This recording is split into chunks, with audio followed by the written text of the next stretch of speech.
சென்னை கோடம்பாக்கம் அரசு மேல்நிலைப் பள்ளியில் சாதி குறித்து ஆசிரியர் கேட்டதாக மாணவன் புகார் தெரிவித்திருக்கிறார். மாணவனுடைய புகார் வீடியோ வெளியான நிலையில் பள்ளியில் பள்ளிக்கல்வித்துறை அதிகாரிகள் விசாரணை நடத்தி வருகின்றனர்.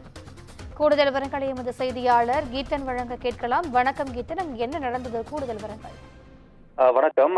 கடந்த ஒரு மாதத்திற்கு முன்பு கோடம்பாக்கம் அரசு பதிப்பக செம்மல் மேல்நிலைப் பள்ளியில் மாணவன் ஒருவனை ஆசிரியர்கள் சாதி ரீதியாக திட்டியதாக ஒரு குற்றச்சாட்டு எழுந்தது. இது தொடர்பான அந்த மாணவனுடைய ஆடியோ மற்றும் மாணவன் பேசிய வீடியோ உள்ளிட்டவை சமூக வலைதளங்களில் வெளியானது. இந்த விவகாரம் குறித்து தொடர்ந்து பள்ளிக்கல்வித்துறை விசாரணையை தொடங்கியது. அந்த விசாரணை தொடக்கத்தில் அந்த பள்ளியை சார்ந்த ஆசிரியர்களும் பள்ளி முதல்வர் மீது புகார் சொல்லி ஒரு கடிதத்தை எழுதியிருந்தார்கள். குறிப்பாக இந்த பிரச்சனையை பொறுத்தவரை அந்த பள்ளியில் இருக்கக்கூடிய தலைமை ஆசிரியர் மற்றும் ஆசிரியர்களுக்கு இடையேயான பணிப்போர் காரணமாகத்தான் இது போன்ற சாதி ரீதியான பிரச்சனை கிளப்பிவிடப்பட்டதாகவும் நாம் செய்தியெல்லாம் வெளியிட்டிருந்தோம்.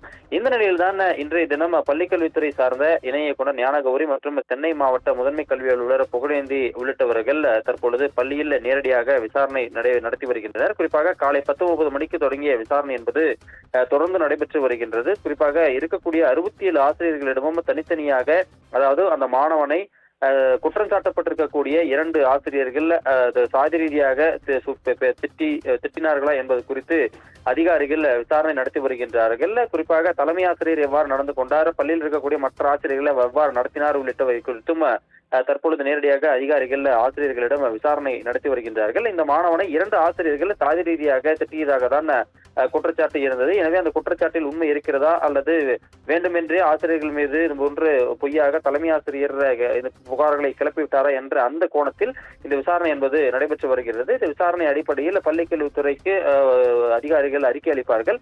அதன் அடிப்படையில் தொடர்ந்து இந்த விவகாரத்தில் அடுத்த கட்ட நடவடிக்கை இருக்கும் என்பதே பள்ளிக்கல்வித்துறை வட்டாரங்களுடைய தகவலாக இருக்கின்றது. கூடுதல் விவரங்களுக்கு நன்றி கீதன்.